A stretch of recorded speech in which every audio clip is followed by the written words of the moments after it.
Matías Vergara. Bueno, Matías, no hay problema. Por hoy estás perdonado. La próxima te quiero ver la cara. Bien. Como les había dicho en la clase anterior, vamos a empezar ya con miembro superior. ¿Sí? Vamos a hablar hoy de fracturas de clavícula. Es una fractura bastante fácil, ¿sí? Pero bueno, vamos a interiorizarnos un poco o relacionarla con la parte traumatológica, ¿sí? Obviamente con los procesos quirúrgicos, que por lo general no los sabemos nosotros.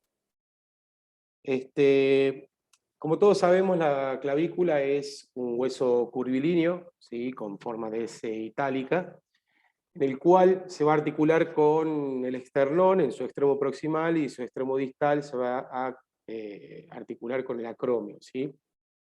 Estas dos articulaciones son bastante importantes en el complejo singular del hombro, en las cuales realizan movimientos muy complejos y tienen inserción de músculos muy importantes, como el esternocleidomastoideo, como por ejemplo el trapecio superior, el trapecio inferior, tenemos el músculo pectoral, que también se origina en lo que es la clavícula, tiene sus fibras. Entonces, este Sí, huesito, sí. ¿quién habla? ¿Quién está hablando por ahí? Ay, ay, ay, ay, estas cositas no me gustan. A ver. Por favor, se ponen todos en silencio, chicos. Como les venía diciendo entonces, es un hueso en el cual, si se fractura, va a haber desplazamientos relacionados con la inserción de sus músculos, ¿sí? Entonces hay varias clasificaciones de este tipo de fracturas. Cuando hablamos de fracturas de clavícula tenemos que tener en cuenta también todo lo que tenemos a la vuelta, a su alrededor. Hay una... ¿Quién está con...?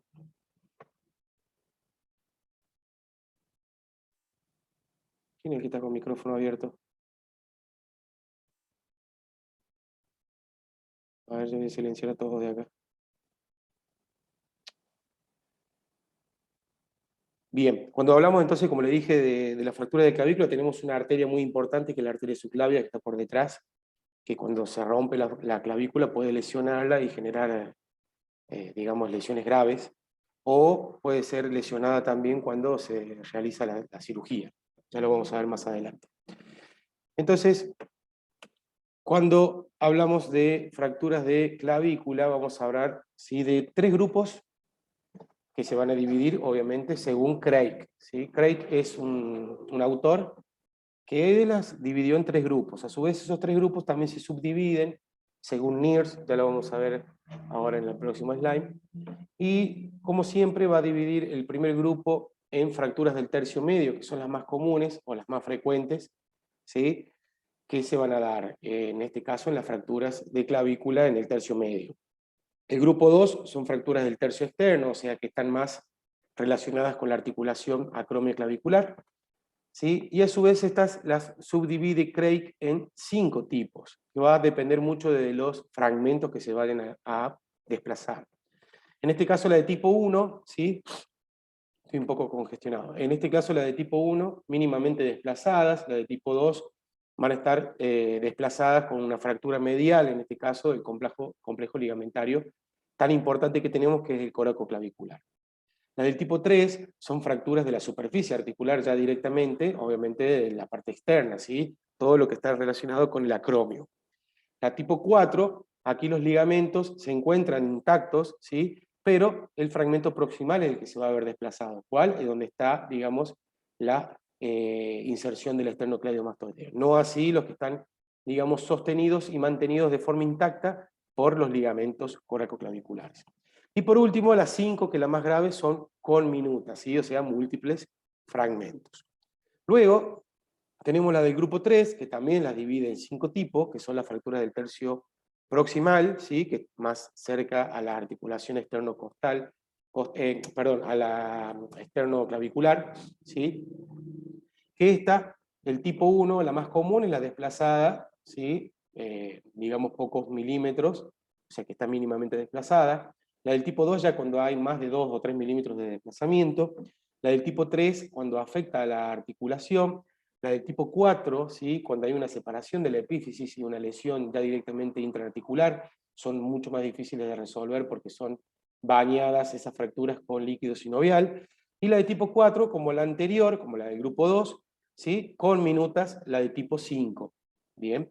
Esto también puede producir fracturas con múltiples fragmentos, con minutas, que van a romperse en muchos pedacitos, lo que vendría a ser el fragmento proximal.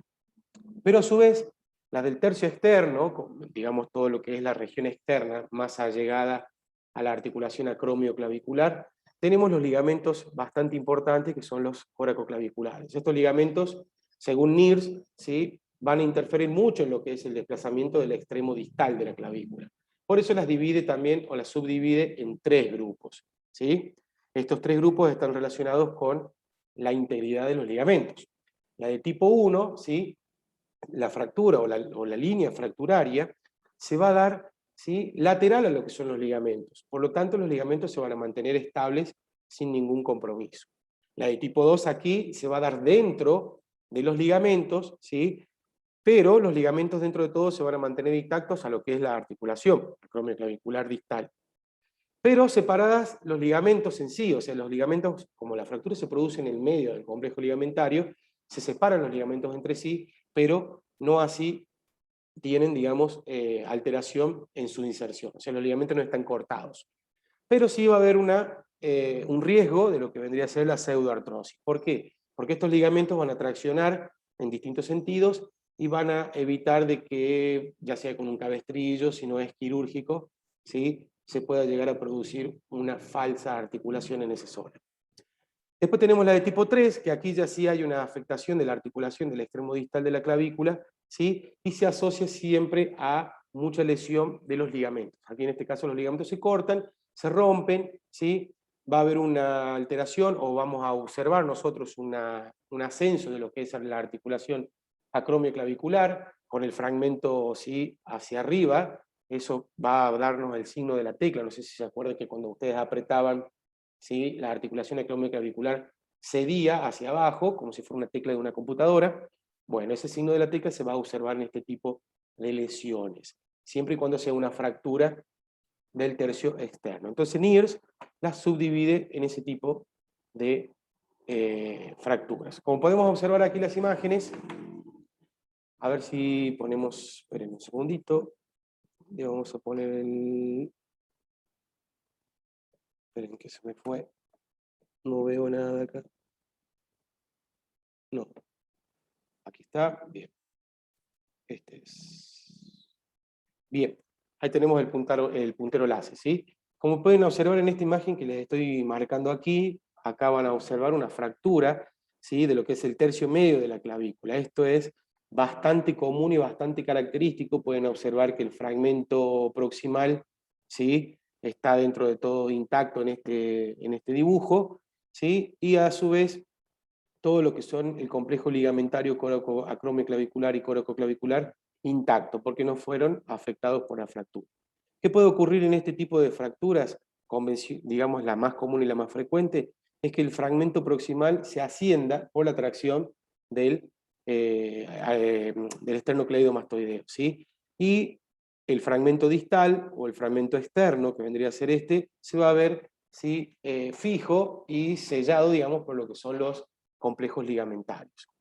En la radiografía es bastante mala, no se lo puede observar bien, pero bueno, el dibujo de la derecha podemos observar un tipo NIRS, un tipo 2, ¿sí? Lateral a lo que es el complejo ligamentario. En este caso, como pueden observar, también es una fractura, ¿sí? Del tercio distal, pero no está afectando a los ligamentos, ¿sí? Córacoclaviculares. Entonces, estos fragmentos proximales que estoy marcando aquí se van a, digamos, mantener fijos, y este que está aquí arriba, si los ligamentos acromioclaviculares están rotos, puede producir, ¿sí? El signo de la tecla si lo evaluamos. Bien. Con respecto al mecanismo de lesión, bueno, más o menos para que ustedes tengan una idea, vamos a ir hablando de lo que es, primero la definición de la fractura, Después vamos a hablar de la clasificación, si es que hay una clasificación específica. Luego vamos a hablar de cómo se produce esa fractura, cuáles son los mecanismos de lesión.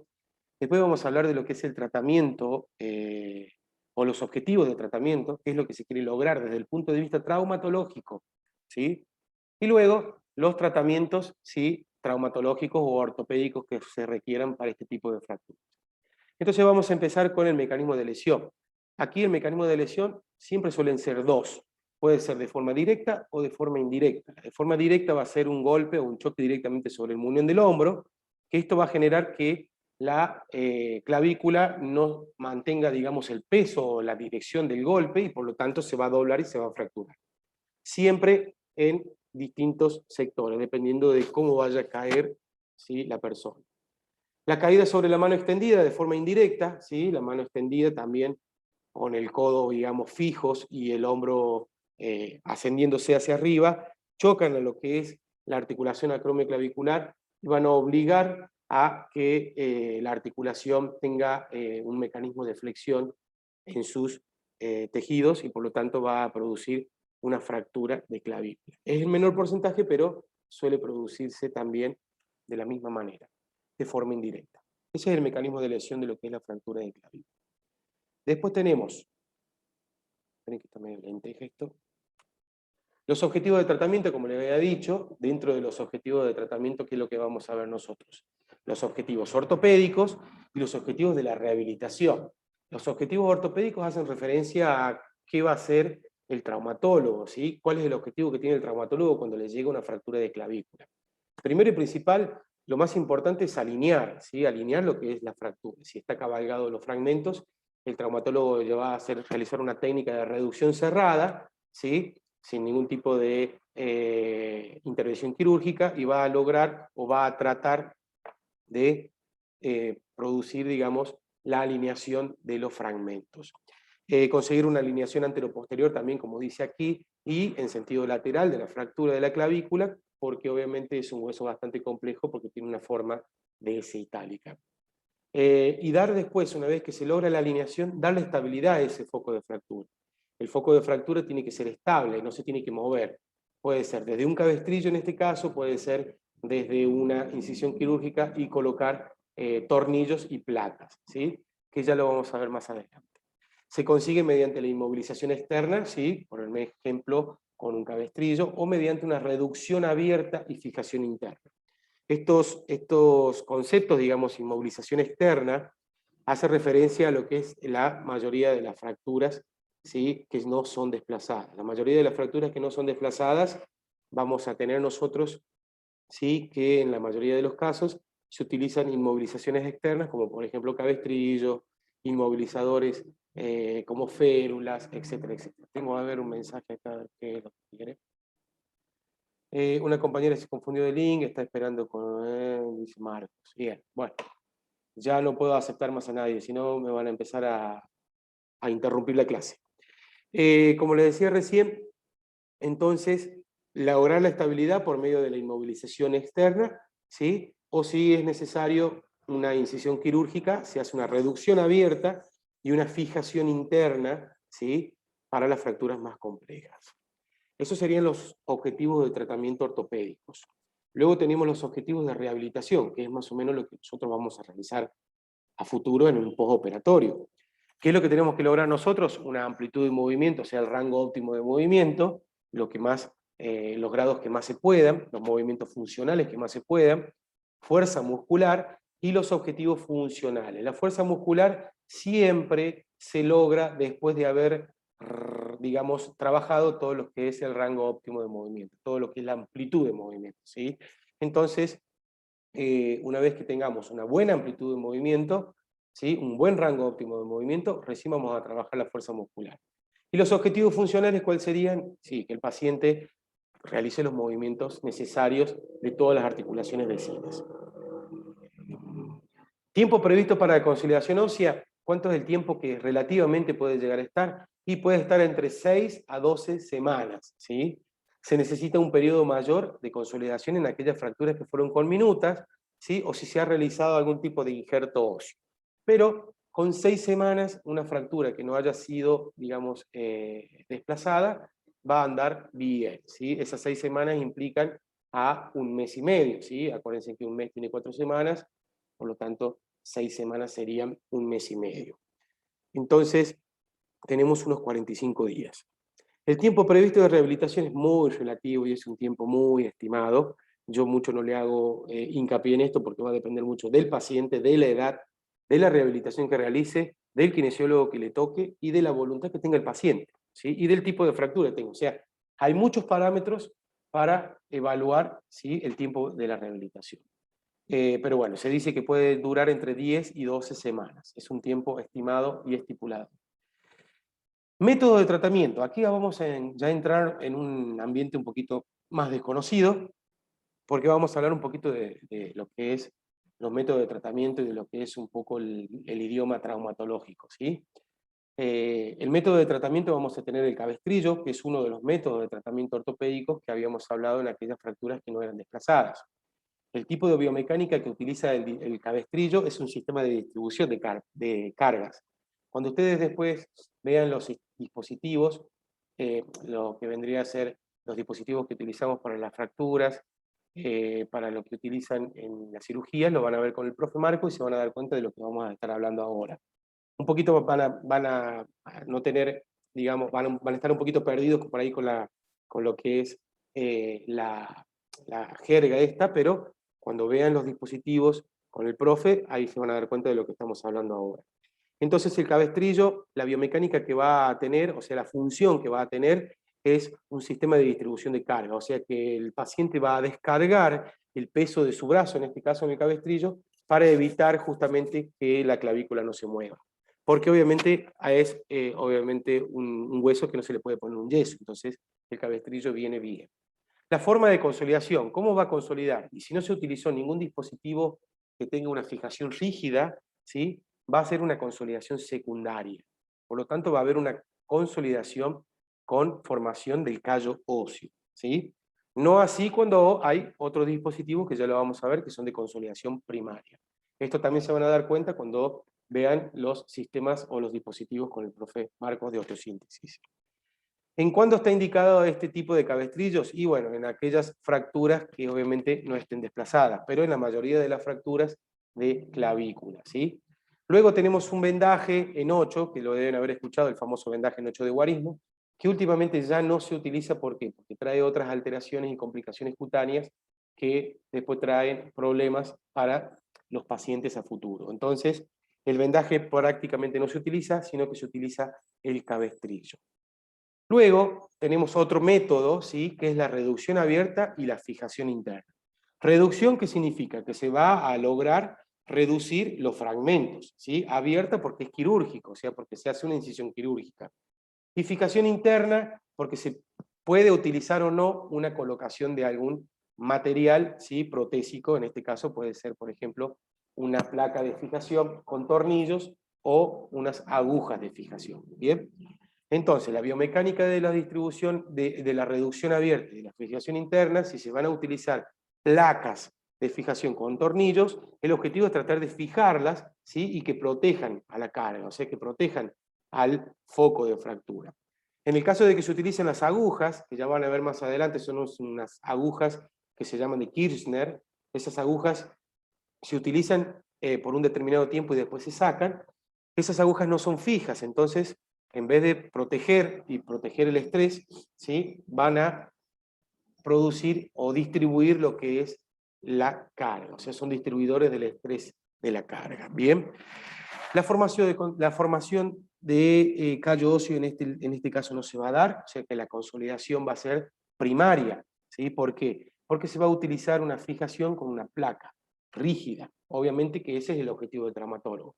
Ahora, si el traumatólogo colocó la placa y esa placa se mueve por X causa, que puede pasar porque el paciente no hace caso o porque el hueso está un poco debilitado, lo que sea, genera un poco de movimiento y deja ya de ser primario y pasa a ser secundario con formación de callo óseo. Entonces pueden pasar variantes, ¿sí?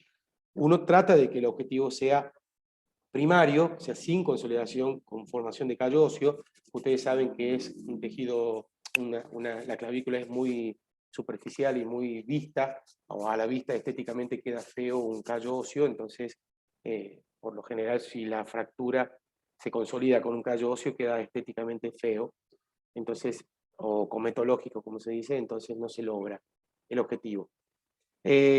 ¿Cuándo va a estar indicada la reducción abierta y fijación interna? Y bueno, en aquellos casos que las fracturas primero puedan ser bastante graves, sean desplazadas más de 3 milímetros, cuando haya compromiso vascular, cuando se complican aquellas fracturas de tipo 2, por ejemplo, según NIRS, ¿sí? Y que esas fracturas hay que tratarlas con las agujas de Kirsch, ¿bien? Se utilizan raramente, pero bueno, hay diferentes bibliografías que las utilizan y otras que utilizan las placas específicamente para mejorar y darle estabilidad al foco de fractura. Una vez que ya hablamos de los métodos, entonces vamos a repasar de nuevo. ¿Cuáles son los métodos? Tenemos dos tipos de métodos. Tenemos el cabestrillo, ¿sí? Que es de consolidación secundaria, es un distribuidor de las cargas. Y tenemos la reducción abierta con fijación interna, que ya es una cirugía, cuando la requerimos, cuando hay una complicación, cuando las fracturas son desplazadas, cuando hay complicaciones de las otras clasificaciones del tipo 2, por ejemplo, de NIRS, cuando hay inestabilidad de los ligamentos, cuando hay desplazamientos mayores a 3 milímetros, se requiere una cirugía con reducción abierta o fijación interna. Luego tenemos consideraciones especiales de la fractura. ¿Cuáles van a ser las consideraciones especiales? Las consideraciones especiales de la fractura, ¿sí? Tenemos la edad primero y principal. La edad obviamente del paciente va a hacer referencia mucho a la voluntad y también al tipo de consolidación. Si el paciente tiene, por ejemplo, una edad avanzada, mayores de 65 años, diabético, con hipertensión, cabe la posibilidad de que la consolidación, porque el proceso de curación se vea alterado, ¿sí? Estos pacientes van a llevar mucho más tiempo, ¿sí? Para producir la consolidación. Entonces va a haber un extra de complicaciones. Otra de las afectaciones que tenemos que tener en cuenta, o mejor dicho, de las consideraciones, es la afectación de la articulación, ¿sí? Siempre que la articulación está fracturada, siempre va a ser mucho más lenta la consolidación porque va a estar bañada por líquido sinovial esa fractura, entonces remueve el coágulo de fibrina y bla, bla, bla, bla, entonces el tejido cuesta más consolidarlo, por lo tanto es mucho más lento. Luego de lo que son las fracturas intraarticulares, tenemos el retraso en la consolidación y la falta de unión, que se puede dar, como les dije al principio, en las fracturas que se dan en el complejo ligamentario y son separadas en el medio. Se puede dar por mala consolidación, porque se produjo una movilidad en el foco de fractura que no tenía que producirse, como hablábamos de la pseudoartrosis, ¿se acuerdan en la primera clase? ¿Sí? O también un retraso de la consolidación por las enfermedades, por ejemplo, una osteomielitis, una diabetes. Eso va a generar una alteración en el proceso de curación. Luego tenemos una deformidad cosmética y consolidación defectuosa. La deformidad cosmética es estética, ¿sí? Esto, como no hay mucho tejido subcutáneo a la vuelta, ¿sí? Nosotros podemos palpar y tocar el callo óseo, entonces cosméticamente queda, ¿sí? Flojito. Y luego, por último, una complicación ya de lo que es la parte quirúrgica con respecto a las agujas de Kirchner, ¿sí? Migración significa de que las agujas se muevan y se salgan, ¿sí? Porque pueden salirse. Entonces, como no están fijadas esas clavijas, se pueden salir y obviamente pueden generar, ¿sí? Complicaciones. Las lesiones asociadas a las fracturas, siempre va a haber lesiones asociadas o puede llegar a haber lesiones asociadas, dependiendo de dónde se ubique la fractura, va a haber las estructuras que se rompan en las zonas vecinas. Si tenemos fracturas, por ejemplo, a nivel de el hombro, en este caso, vamos a tener alteraciones en lo que es el plexo braquial, por ejemplo. O en este caso, como por ejemplo, las fracturas de clavícula, tenemos que ver si el mecanismo de lesión fue un golpe directo sobre el hombro, tenemos que valorar también de que la escápula o los cartílagos costales no estén fisurados o fracturados. Se debe evaluar las articulaciones acromioclaviculares, en este caso por lo que vendría a ser los ligamentos o el complejo ligamentario, para tratar de resolverlo lo más rápido posible. También en este caso el neumotórax por pulsión de alguna costilla, ¿sí? Obviamente por el mismo mecanismo de lesión.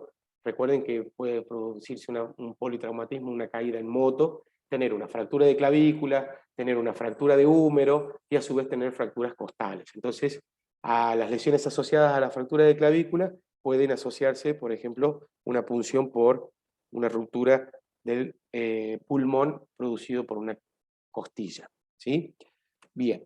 Luego tenemos lesiones neurovasculares. Aquí, una de las más importantes es, ¿sí?, la arteria subclavia, la arteria y vena subclavia, que tienen riesgo porque, sobre todo en las fracturas desplazadas en sentido inferior, y sino también en las fracturas que son intervenidas quirúrgicamente. El traumatólogo tiene que tener el acceso bien detallado para no poder pinchar esa arteria o esa vena subclavia, ¿sí?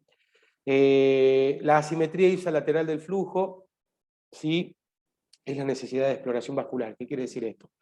Que cuando nosotros tomamos digamos, el flujo sanguíneo, cuando nosotros tomamos la exploración del pulso sanguíneo y del lado de la fractura ha disminuido, hay señal de que puede estar afectada, digamos, la arteria de ese lado. Entonces hay que corroborarlo con el lado sano, ¿sí? Y si es necesario se hace una arteriografía.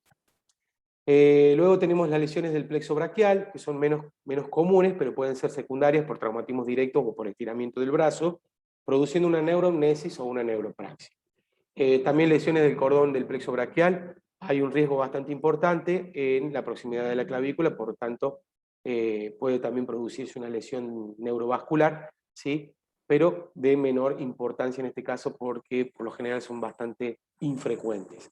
Pero hay que sí destacar que la arteria subclavia se encuentra por debajo y que esta puede ser lesionada o dañada cuando se fractura, si la lesión, digamos, es inferior, o cuando se interviene quirúrgicamente. Bien, esas serían las lesiones asociadas tanto a nivel vascular como a nivel nervioso. Luego tenemos la carga de peso. La carga de peso hace referencia, ¿sí?, a que si el paciente puede o no cargar peso. En este caso, como estamos hablando de miembros superiores, es agarrar un peso o descargar el peso cuando apoya la mano para sentarse, por ejemplo. Entonces, cuando hablemos de miembros inferiores, vamos a ver también la carga de peso o la descarga de peso, cuándo puede realizarlo o no, ¿sí? Es sumamente importante. En este caso no se permite, ¿por qué? Porque está con el cabestrillo. Por lo tanto, al estar con el cabestrillo, ¿la marcha se va a ver afectada? No, la marcha no se va a ver afectada. Lo que se va a ver afectado va a ser el balanceo del brazo, ¿sí? En ese lado no se va a producir el balanceo del brazo. Ya cuando hablemos con miembros inferiores, sí, ahí nos vamos a dar cuenta de las afectaciones que va a tener el paciente de la marcha, ¿sí? Bien, entonces, como quedan 5 minutitos, ¿sí?, la próxima clase vamos a hablar de lo que es las fracturas del húmero proximal, o sea, de la epífisis de la cabeza del húmero, ¿sí? Me gustaría que ahora ustedes hagan preguntas relacionadas con las fracturas si les quedó alguna duda, pero yo voy a dejar de compartir en este caso. Vamos a seguir grabando, pero voy a dejar de compartir, ¿sí? Me gustaría que hagan preguntas si tienen alguna duda o no con respecto a lo que es la fractura de clavícula. Los chicos que son recursantes ya saben más o menos cómo los vamos manejando. Si pueden tener el libro a mano, van ustedes marcando lo que es más importante. No se sabe, no se dice todo del libro, digamos, o sea, se saca gran parte importante de lo que es la fractura, porque en este caso habla también el libro de rehabilitación, pero en este caso ustedes lo van a trabajar con el profe Marco. Me gustaría, si tienen alguna pregunta, ¿sí?, ustedes qué tienen que saber de estas fracturas. Primero, bueno, la definición, la clasificación que ya la vimos, que parece compleja, pero en realidad es bastante fácil. Si lo hacen ¿cómo se dice?, en un cuadro sinóptico les va a ser mucho más fácil, les va a resultar más fácil para poder estudiarlas. En este caso, lo que vendría a ser la fractura de clavícula, ¿sí?, no hay muchos métodos de tratamiento. Cuando vayamos avanzando vamos a empezar a ver métodos de tratamiento más complejos y se van a ir interiorizando en lo que es la parte de traumatología. Acá un compañero, José, pregunta cuáles serían los casos donde se haga reducción abierta y fijación interna. Lo que dijimos, todas las fracturas que sean complicadas y complejas, como por ejemplo los desplazamientos, José. En este caso, los desplazamientos más de 3 milímetros, o cuando la arteria se haya lesionado, o cuando la fractura no es estable.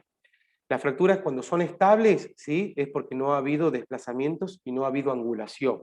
Esas fracturas por lo general se inmovilizan con un cabestrillo, o con una férula, o con un yeso, o con una escayola, que saben decir también. Pero en este caso, cuando la fractura es desplazada, o cuando los ligamentos están rotos y dañados, ¿sí? Se realiza una reducción abierta y una fijación interna. La reducción abierta hace referencia a una cirugía que se hace en la intervención quirúrgica para que se abran, ¿sí?, los tejidos, podamos acceder a lo que es el hueso y colocar, si es necesario o no, una fijación interna. Bien, la fijación interna hace referencia a la utilización de placas, tornillos, clavijas, clavos endomedulares, alambre, ¿sí?, lo que necesita el traumatólogo para poder darle estabilidad y corrección a esa fractura de nervio. No sé si te pude responder, José, tu pregunta. ¿Alguien más que quiera hacer una pregunta? La pueden hacer con micrófono abierto o pueden ¿En hacerla. qué caso usamos Diga, las agujas? ¿Se usan no las escucho agujas? bien. Rocío, me estás hablando, decime, más fuerte. Sí, ¿en qué caso se usarían las agujas, esas de estrés? Las agujas, mira, eso es muy criterioso. Yo la verdad desde que me recibí, desde que trabajo con fracturas de clavícula, no he visto nunca que hayan colocado las clavijas. O sea que es, digamos, mucho de la bibliografía, ¿sí?, del autor de la bibliografía.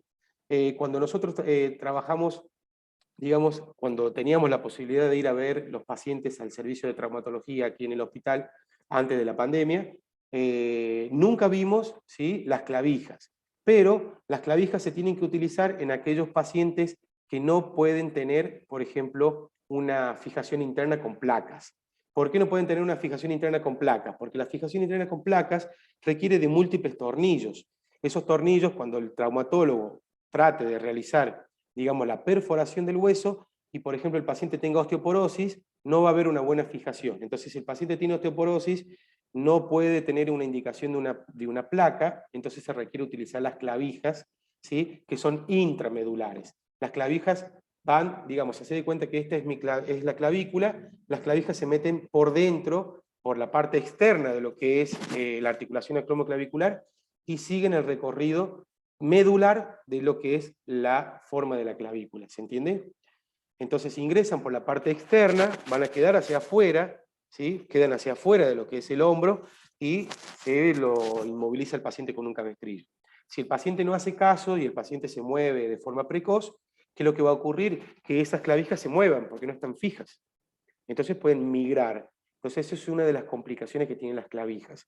Entonces el traumatólogo, escucha, ya no me salen las palabras. Entonces el traumatólogo, cuando tiene que tomar una decisión y tiene que ser, digamos, específico para esa fractura, tiene que ser muy criterioso para ver qué método va a utilizar, ¿sí?, para que sea el mejor para el paciente. En el caso de que no pueda utilizar una placa, y bueno, ahí va a haber la opción de utilizar una clavija de Kirchner, por ejemplo. ¿Sí? ¿Se entiende, Rocío? Sí, profe, y el tema de las agujas, Es lo usted mismo, la clavija y mencionaba las para el agujas son las estrés. mismas. Ah, y eso Cuando afectaría totalmente a la biomecánica, ¿no? De la articulación directamente. No, porque no afecta articulación ahí. Ahí lo que va directamente es entrar por la articulación y va al foco de fractura directamente. ¿Se entiende? O sea, vos hacés de cuenta que esta lapicera es el foco de fractura, ¿sí? Está la fracturada ahí, ¿sí? Cuando el traumatólogo introduce, ¿sí?, la clavija, para que te des cuenta, hacé de cuenta que esta es la clavícula, ¿sí? La clavícula está fracturada aquí al medio, o sea, en el tercio medio. La clavija va a ingresar por la